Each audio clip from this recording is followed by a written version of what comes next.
So I'm just going to be showing you how to get a nice speargun mount for the GoPro. So for this, what we're going to be doing is just using one of these. I bought one off AliExpress.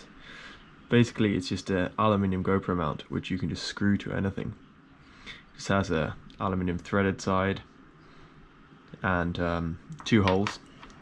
You just put the screws in. So what I did was I marked on the speargun, just using a teak speargun, just 2 holes, and I just drilled in 3mm drill bit, and then I just fitted these small screws here.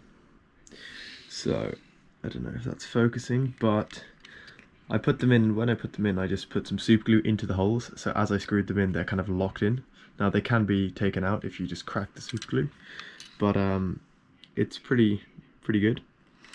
Now attached to this, I've just got the side helmet mount, and I'll show you what the view looks like when you fit it on.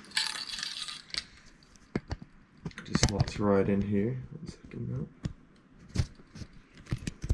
now. So this is the view you have with it.